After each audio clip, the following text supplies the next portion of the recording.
Common sense ಇಲ್ಲದಂತೆ ಇವರು ಆರೋಪ ಮಾಡ್ತಾ ಹೋದ್ರು. ಈ ಆರೋಪಗಳನ್ನ ಸಿರಿವಂತರು ಏನ್ ಬೇಕಿದ್ರೂ ಮಾಡಬಹುದು ಎನ್ನುವಂತ ದೃಷ್ಟಿಯನ್ನಿಟ್ಟು ನಂಬಿಸ್ಲಿಕ್ಕೆ ಶುರು ಮಾಡಿದ್ರು. ನೀವೇ ಗಮನಿಸಿದ್ರೆ ಗೊತ್ತಾಗುತ್ತೆ, ಆರಂಭದಲ್ಲಿ ವೀರೇಂದ್ರ ಹೆಗಡೆಯವರ ತಮ್ಮನ ಮಗ ಇನ್ವಾಲ್ವ್ ಅಂದ್ರು, ಆಮೇಲೆ ಸ್ವತಃ ವೀರೇಂದ್ರ ಹೆಗಡೆಯವರ ತಮ್ಮ ಸರಿ ಇಲ್ಲ ಅಂತಂದ್ರು. ಈಗಿನ ಆರೋಪ ಏನು, ಸ್ವತಃ ವೀರೇಂದ್ರ ಹೆಗಡೆಯವರೇ ಇದನ್ನು ಮಾಡಿದ್ದಾರೆ, ನೂರಾರು ಸಾವಿರಾರು ಶವಗಳನ್ನ ಅಲ್ಲಿ ಹೂಳಿಸಿದ್ದಾರೆ ಅಂತ. ಸಾವಿರಾರು ಹೆಣ್ಣು ಮಕ್ಕಳ ಅತ್ಯಾಚಾರ ಮಾಡಿ ಅಲ್ಲಿ ಹೂತಿದ್ರೆ ಆ ಹೆಣ್ಣು ಮಕ್ಕಳ ಮನೆಯವರೆಲ್ಲೋ ಆಯ್ತು, 1000 ಬೇಡ, 100 ಹೆಣ್ಣು ಮಕ್ಕಳ ಅತ್ಯಾಚಾರ ಆಗಿ ಹೂತಿದ್ರೆ ಅವ್ರ ಮನೆಗಳವರೆಲ್ಲೋದ್ರು. ಒಂದು ಅನನ್ಯ ಭಟ್ಟನ ಕೇಸ ಇವತ್ತು ಎಷ್ಟು ಆಳಕ್ಕೆ ಹೋಗಿದೆ ಅಂತಂದ್ರೆ, ಬಂದ ಒಬ್ಬ ಮ್ಯಾಜಿಕ್ ಅಜ್ಜಿ ಎಂತ ಮೋಸಗಾರ್ತಿ ಅಂತ. ಆದ್ರೆ ಸುಳ್ಳುಗಳನ್ನ ಹೇಳುವಂತ ಇವರ ಕಲೆ ಹೇಗಿತ್ತು ಅಂತಂದ್ರೆ, ಫೈನಲಿ ಇಡೀ ಸಮಾಜ ಇದ್ರೂ ಇರಬಹುದೇನೋ ಎನ್ನುವಂತ ಒಂದು ತಾಳ್ಮೆಯ ಸ್ಥಿತಿಗೆ ಬಂತು. ಇದು ಮೊದಲನೇದು. ಎರಡನೇದೇನು ಗೊತ್ತಾ, ಇವ್ರದೊಂದು ಟೀಮ್ ಇತ್ತು. ಫೇಕ್ ಐಡಿಗಳ ಮೂಲಕ ಇವ್ರು ಹೇಗ್ ಬರ್ತಿದ್ರು ಅಂತಂದ್ರೆ, ಯಾರ್ಯಾರು ಧರ್ಮಸ್ಥಳದ ಪರವಾಗಿ ನಾನಿದ್ದೀನಿ ಅಂತ ಹೇಳ್ತಿದ್ರು ಅವರ ಫೇಸ್ಬುಕ್ ವಾಲ್ಗಳಲ್ಲಿ ಬಂದು ಕೆಟ್ಟ ಕೊಳಕ ಭಾಷೆಯಲ್ಲಿ ಕಾರಿಕೊಳ್ತಾ ಇದ್ರು, ವಾಂತಿ ಮಾಡ್ಕೊಳ್ತಾ ಇದ್ರು. ನೀವು ಫೇಸ್ಬುಕ್ ನಲ್ಲಿ ಫೇಕ್ ಐಡಿಯಲ್ಲಿ ಅಂತ ತಿಳ್ಕೊಳ್ಬೇಡಿ. ಇವರೆಲ್ಲರ ಲೀಡರ್ ಆಗಿರುವಂತ ಮಹೇಶ್ ಶೆಟ್ಟಿ ತಿಮ್ರೋಡಿ ಕಳೆದ ಅನೇಕ ತಿಂಗಳುಗಳಿಂದ, ವರ್ಷಗಳಿಂದ ಯಾರ್ಯಾರ ಬಗ್ಗೆ ಎಂತೆಂತ ಭಾಷೆ ಬಳಸಿದ್ದಾರೆ. ನನಗೆ ಚಾಲೆಂಜ್ ಮಾಡಿದ್ರು, ನಮ್ಮ ಉಜಿರೆಗೆ ಬಂದ್ರೆ ಚಪ್ಪಲಿಲ್ ಹೊಡಿತೀನಿ ಅಂತ. ನಾನು ಸುಮ್ಮನಿದ್ದಾದ್ರೆ ಕಾರ್ಯಕರ್ತರು ಸುಮ್ಮನಿರಲಿಲ್ಲ. ಅವನು ಮನೆ ಎದುರುಗಡೆ ಕಾರ್ಯಕ್ರಮ ಮಾಡಬೇಕು ಅಂತ ನಿಶ್ಚಯ ಮಾಡಿ ಅದೇ ಉಜಿರೆಯಲ್ಲಿ ಮನೆ ಹತ್ರ ಕಾರ್ಯಕ್ರಮ ಮಾಡ್ಲಿಲ್ವಾ? ಆಗ ಉಜಿರೆಯವರು ಹೇಳಿದ್ರು, ಒಳ್ಳೆ ಕೆಲಸ ಮಾಡಿದ್ರಿ, ಯಾರಾದ್ರೂ ಗರ್ವಭಂಗ ಮಾಡಬೇಕಾಗಿತ್ತು ಅಂತ. ಅಂದ್ರೆ ಎಲ್ಲೋ ಒಂದು ಕಡೆ ನಾವುಗಳು ವೀಕ್ ಆಗಿದ್ವಲ್ಲ, ಹೆದರ್ಕೊಳ್ತಿದ್ವಲ್ಲ, ಈ ಕೆಟ್ಟ ಮಾತುಗಳನ್ನ ಕೇಳಲಿಕ್ಕಾಗೋದಿಲ್ಲ. ಈ ಜನರು ಫೇಕ್ ಐಡಿಗಳಲ್ಲಿ ಬಂದು ನಮ್ಮ ಫೇಸ್ಬುಕ್ ವಾಲ್ಗಳಲ್ಲಿ ಕಾರಿಕೊಳ್ಳೋದನ್ನ ತಡಿಲಿಕ್ಕಾಗೋದಿಲ್ಲ ಎನ್ನುವಂತ ಒಂದು ಆತಂಕ ಇತ್ತಲ್ಲ. ಈ ಆತಂಕದಿಂದ ಸಮಾಜ ಹೊರಗೆ ಬರಲಿಕ್ಕೆ ಸ್ವಲ್ಪ ಸಮಯ ಹಿಡಿತು. ಆದ್ರೆ ಈಗ ಒಂದು ಆರ್ಗ್ಯಾನಿಕ್ ಆಗಿ ಸಮಾಜ ಒಂದಾಗ್ತಾ ಇದೆಯಲ್ಲ. ಈಗ ಯಾರಾದ್ರೂ ಈ ವಿಚಾರಗಳನ್ನ ಮಾತಾಡಿದಾಗ ಜನ ಆಲೋಚನೆ ಮಾಡ್ಲಿಕ್ಕೆ ಶುರು ಮಾಡಿದ್ದಾರೆ, ಎಲ್ಲಿ ಸತ್ಯ ಎಲ್ಲಿ ಸುಳ್ಳು ಅನ್ನೋದನ್ನ ತಿಳ್ಕೊಳ್ಳಿಕ್ಕೆ ಶುರು ಮಾಡಿದ್ದಾರೆ. ನನ್ಗನ್ಸುತ್ತೆ ಬಹುಶಃ ಹಿಂದೂ ಸಮಾಜದ ನಾಯಕರಾದಿಯಾಗಿ ಹಿಂದೂಗಳು ಅನೇಕರು ಯಾಕೆ ಮುಂದಕ್ಕೆ ಬರಲಿಲ್ಲ ಅಂತಂದ್ರೆ, ಈ ತರದೊಂದು ಆತಂಕ ಇತ್ತು. ಸಭ್ಯ ಸಮಾಜದ ಜನ ನಾವು, ನಮ್ಗೆ ಈ ತರದ ಮಾತುಗಳನ್ನ ಆಡಿ ಗೊತ್ತಿಲ್ಲ, ಈ ತರದ ಮಾತುಗಳನ್ನ ಯಾರಾದ್ರೂ ಹೇಳೋದನ್ನ ಕೇಳಿ ಗೊತ್ತಿಲ್ಲ. ಹೀಗಾಗಿ ಎಲ್ಲರೂ ಸೈಲೆಂಟ್ ಆಗಿದ್ರು. ಬಟ್ ಈಗ ಅರ್ಥ ಆಗಿದೆ, ನೀವು ಒಬ್ಬರಿಗೆ ಬೈದಾಗ ನೀವು ಚಪ್ಪರಿಸ್ಕೊಂಡು ಕೂತ್ ಕೇಳಿದ್ರೆ ಅವನು ನಿಮ್ಮ ಬುಡಕ್ಕೆ ಬಂದು ಬೈತಾನೆ ಅಂತ ಪ್ರತಿಯೊಬ್ಬರಿಗೂ ಅರ್ಥ ಆದ್ಮೇಲೆ ಎಲ್ಲರೂ ಬೀದಿಗೆ ಬಂದಿದ್ದಾರೆ. ಆ ಬೀದಿಗೆ ಬಂದಿರುವಂತ ಬಿಸಿ ಸರ್ಕಾರಕ್ಕೆ ತಟ್ಟತ್ತೆ, ಅನುಮಾನವೇ ಇಲ್ಲ. ಇನ್ ಸ್ವಲ್ಪ ದಿನ ಕಳಿಲಿ ಸಂತರುಗಳು ಬೀದಿಗೆ ಬರ್ತಾರೆ, ಇನ್ ಸ್ವಲ್ಪ ದಿನ ಕಳೆದ್ರೆ ಮನೆಯ ಹೆಣ್ಮಕ್ಳಿಗಾಗ್ಲೇ ಬೀದಿಗೆ ಬಂದಿದ್ದಾರೆ, ಮಕ್ಕಳು ಬೀದಿಗೆ ಬರ್ತಾರೆ, ತರುಣರು ಬೀದಿಗೆ ಬರ್ತಾರೆ. ಹೇಗೆ 2014ಕ್ಕಿಂತ ಮುಂಚೆ ದೇಶವ್ಯಾಪಿ ಅಣ್ಣಾ ಹಜಾರೆಯ ಆಂದೋಲನ ನಡೆದಿತ್ತು, ಕರ್ನಾಟಕದಲ್ಲೂ ಧರ್ಮಸ್ಥಳ ಒಂದು ಆಂದೋಲನವನ್ನು ರೂಪಿಸಿದ್ರೆ ಯಾರು ಆಶ್ಚರ್ಯ ಪಡಬೇಕಾಗಿಲ್ಲ. ಅದಕ್ಕಿಂತ ಮುಂಚೆ ಸರ್ಕಾರ ಎಚ್ಚೆತ್ತುಕೊಳ್ಳುತ್ತೆ ಅಂತ ನಾನು ಭಾವಿಸ್ತೇನೆ. ಹಿಂದೂ ಧಾರ್ಮಿಕ ನಂಬಿಕೆಗಳನ್ನ ಬುಡುಮೇಲ್ ಮಾಡುವಂತ ಪ್ರಯತ್ನಗಳಿಗೆ ಹಿಂದೂಗಳನ್ನೇ ಬಳಸ್ಕೊಳ್ತಾ ಇದ್ದಾರೆ. ಇದು ಅಪಾಯಕಾರಿ ಅಲ್ವಾ? ಅಬ್ಸಲ್ಯೂಟ್ಲಿ ಅಪಾಯಕಾರಿ. ನಾನು ಈ ನಾಡಿನಲ್ಲಿ ಒಟ್ಟು ಒಂದು 4 ಶಕ್ತಿಗಳು ವಿಶೇಷವಾಗಿ ಪ್ರಾಬ್ಲಮೆಟಿಕ್ ಅಂತ ನಾನು ಯಾವಾಗ್ಲೂ ಭಾವಿಸ್ತೀನಿ. ಮೊದಲನೇದು ಇಸ್ಲಾಮಿಕ್ ಜಿಹಾದಿ ಶಕ್ತಿಗಳು. ಅವರು ಈ ದೇಶವನ್ನ ಒಡಿಬೇಕು ಅಂತ ಯಾವಾಗ್ಲೂ ಪ್ರಯತ್ನ ಪಡ್ತಾರೆ. ಈ ದೇಶದ 98% ಜನ ಸ್ವಾತಂತ್ರ್ಯ ಬಂದಾಗ ಪ್ರತ್ಯೇಕ ರಾಷ್ಟ್ರ ಬೇಕು ಅಂತ ಕೇಳಿದ್ರು, ಧರ್ಮದ ಆಧಾರದ ಮೇಲೆ ಡಿವೈಡ್ ಮಾಡಬೇಕು ಅಂತ. ಆದ್ರೆ ಅದರಲ್ಲಿ ಬಹುತೇಕರು ಇಲ್ಲೇ ಉಳ್ಕೊಂಡ್ರು. ಈಗಲೂ ಕೂಡ ಅವ್ರ ಮನಸ್ಸಿನಲ್ಲಿ ಪ್ರತ್ಯೇಕತಾವಾದದ ಭಾವನೆ ಇದೆ, ಹೇಗಾದ್ರೂ ಭಾರತವನ್ನ ಕಂಟ್ರೋಲ್ ತೆಗೆದುಕೋಬೇಕು ಅಂತ. ಯಾವತ್ತಿದ್ರೂ ಡೇಂಜರ್. ಎರಡನೇದು ಇವ್ಯಾಂಜಲಿಕಲ್ ಫೋರ್ಸಸ್. ಅವರಿಗಿರೋ ಏನು ಅಂತಂದ್ರೆ, ಇಡೀ ಭಾರತವನ್ನ ಕ್ರಿಶ್ಚಿಯನೈಸ್ ಮಾಡಬೇಕು. ಎಲ್ಲಿ ಕ್ರಿಶ್ಚಿಯಾನಿಟಿ ಹುಟ್ಟಿತ್ತೋ ಅಲ್ಲೇ ಕ್ರಿಶ್ಚಿಯಾನಿಟಿ ಕಳೆದೋಗಿದೆ, ಈಗ ಭಾರತವನ್ನ ಈ ಭೂಮಿಯಾಗಿ ಬಳಸ್ಕೊಳ್ಬೇಕು ಅಂತ ಪ್ರಯತ್ನ ಪಡ್ತಿದ್ದಾರೆ. ಮೂರನೇದು ಮಾವೋವಾದಿಗಳಿದ್ದಾರೆ, ಲೆಫ್ಟಿಸ್ಟ್ ಲಿಬರಲ್ಸ್ ಗಳಿದ್ದಾರೆ, ಅವರು ಈ ಕೆಲಸವನ್ನ ವ್ಯಾಪಕವಾಗಿ ಮಾಡ್ತಿದ್ದಾರೆ. ಮತ್ತು ನಾಲ್ಕನೇದು ಆಗಾಗ ಈ ಎಲ್ಲ ಮುಖವಾಡಗಳನ್ನು ಹಾಕಿಕೊಳ್ಳುವಂತ ಕಾಂಗ್ರೆಸ್ ಇದೆ. ಈ ಕಾಂಗ್ರೆಸ್ ಕೂಡ ದೇಶದಾದ್ಯಂತ ಇಂಥದ್ದೇ ಕೆಲಸವನ್ನು ಮಾಡ್ಕೊಂಡು ಬಂದಿದೆ. ಈ 4 ಜನ ಯಾರ ಹೆಗಲ ಮೇಲೆ ಬಂದೂಕ್ ಇಡ್ತಾರೆ ಅಂದ್ರೆ, ಕೆಲವು ಹಿಂದೂಗಳ ಹೆಗಲ ಮೇಲೆ ಬಂದೂಕ್ ಇಡ್ತಾರೆ. ಸೊ ಹೀಗಾಗಿ ನನಗೆ ಈ 4 ಫೋರ್ಸ್ಗಳಿಗೆ ಹೆಗಲಾಗುವಂತ ಈ ಹಿಂದೂಗಳಿದ್ದಾರಲ್ಲ, ಇವರು ಬಹಳ ಡೇಂಜರ್ ಅಂತ ಅನ್ಸುತ್ತೆ. ಸೊ ಹೀಗಾಗಿ ಇವತ್ತು ಇವ್ರು ಏನ್ ಮಾಡ್ತಿದ್ದಾರೆ ಅಂತಂದ್ರೆ, ಅಂತದ್ದೇ ಹಿಂದೂಗಳನ್ನ ಮತ್ತು ಹಿಂದೂಗಳಲ್ಲಿರುವಂತ ಸಾಫ್ಟ್ ನೇಚರ್ನ, ಹಿಂದೂಗಳಲ್ಲಿರುವಂತ ನ್ಯಾಯ ಪರವಾಗಿರುವಂತ ದನಿಯನ್ನ ಉಪಯೋಗಿಸಿಕೊಂಡು ಅವರು ನಮ್ಮದೇ ಕ್ಷೇತ್ರಗಳ ಮೇಲೆ ತಿರುಗಿಸುವಂತ ಪ್ರಯತ್ನ ಪಡ್ತಾರೆ.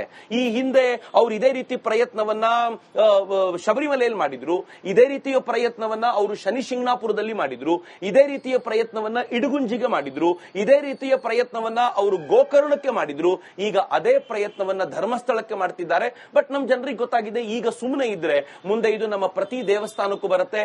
ಇಸ್ಲಾಮಿಕ್ ಆಕ್ರಮಣದ ಕಾಲದಲ್ಲಿ ಯಾವ ತರ ದೇವಸ್ಥಾನಗಳನ್ನು ಕಳ್ಕೊಂಡಿದ್ವೋ ಅದಕ್ಕಿಂತ ಕೆಟ್ಟದ್ದಾಗಿ ನಮ್ಮದೇ ರಾಷ್ಟ್ರದಲ್ಲಿ ನಾವು ಕಳ್ಕೊಳ್ತೀವಿ ಎನ್ನುವಂತ ಈ ಈ ಜಾಗೃತಿ ಏನ್ ಬಂದಿದೆ, ಈಗ ಹಿಂದೂಗಳನ್ನ ಸುಲಭಕ್ಕೆ ಬಳಸ್ಕೊಳ್ಳಿಕ್ಕಾಗಲ್ಲ. ಅಂಡ್ ಐ ಬಿಲೀವ್ ಸರಿಯಾದ ಸಂದರ್ಭಕ್ಕೆ ಉತ್ತರ ಸರಿಯಾಗಿ ಸಿಗುತ್ತೆ. ಆ ತರದೊಂದು ಉತ್ತರ ಕೊಡುವಂತ ಈ ವಾತಾವರಣ ರೂಪುಗೊಂಡಿದೆ. ಬರೋ ದಿನಗಳಲ್ಲಿ ರಾಜ್ಯ ನೋಡುತ್ತೆ ಏನಾಗುತ್ತೆ ಅನ್ನೋದನ್ನ ರಾಜ್ಯ ಅರ್ಥೈಸ್ಕೊಳ್ಳುತ್ತೆ.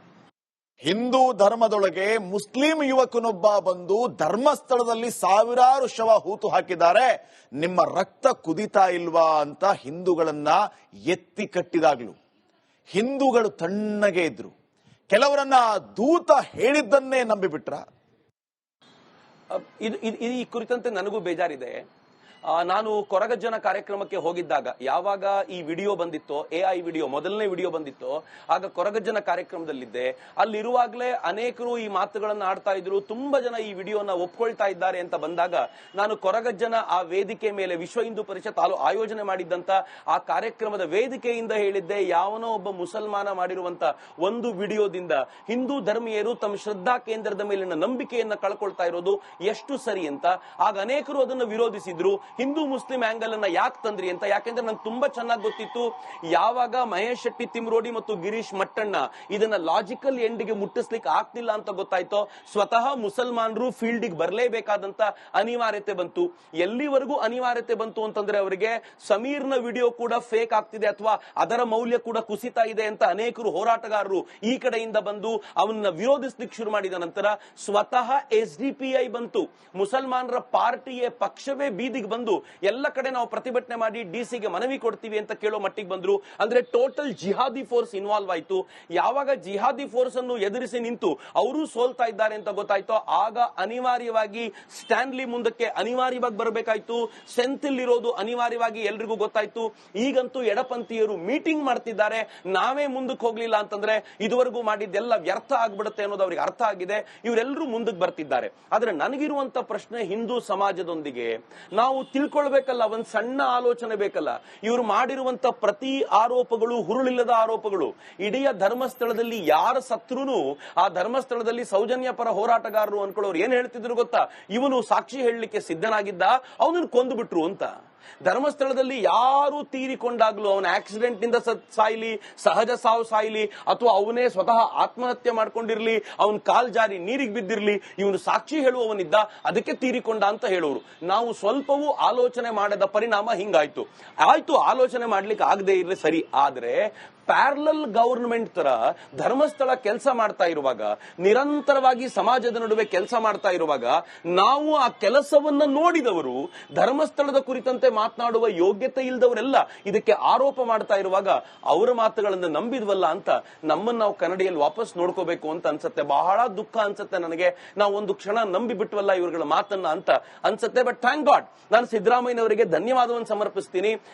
ಅವ್ರು SIT ಇದಕ್ಕೆ ರಚನೆ ಮಾಡಿರ್ಲಿಲ್ಲ ಅಂತಂದಿದ್ರೆ ನಂಗೆ ಗೊತ್ತಿದೆ SIT ರಚನೆ ಮಾಡಿದ್ದವ್ರು ಯಾಕೆ ಅಂತ.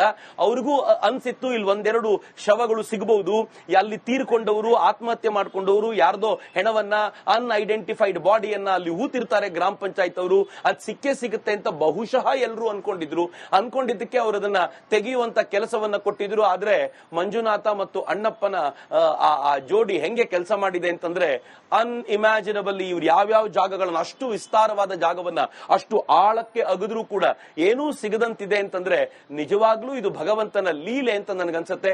ಮಂಜುನಾಥನ ಇರವನ್ನ, ಅಣ್ಣಪ್ಪನ ಶಕ್ತಿಯನ್ನ ಇಬ್ರು ಸಾಬೀತು, ನಮಗಂತೂ ನಮ್ಮ ಕಾಲಘಟ್ಟದಲ್ಲಿ ಸಾಬೀತಾಯ್ತು. ನನ್ನ ತಾತ ಹೇಳ್ತಿದ್ರು, ಇನ್ಫ್ಯಾಕ್ಟ್ ನನ್ನ ತಾತ ತುಂಬಾ ದೊಡ್ಡ ಭಕ್ತರು ಮಂಜುನಾಥ ಸ್ವಾಮಿಯದ್ದು.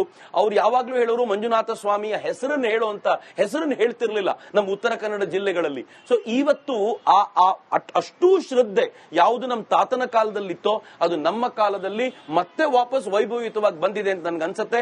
ಬಹುಶಃ ಇದರ ಹಿಂದೆ ಷಡ್ಯಂತ್ರ ಮಾಡಿದವರೆಲ್ಲರೂ ಬೀದಿಗೆ ಬರ್ತಾರೆ, ಯಾರನ್ನೂ ಕೂಡ ಸ್ಪೇರ್ ಮಾಡ್ಲಿಕ್ಕೆ ಆಗೋದಿಲ್ಲ.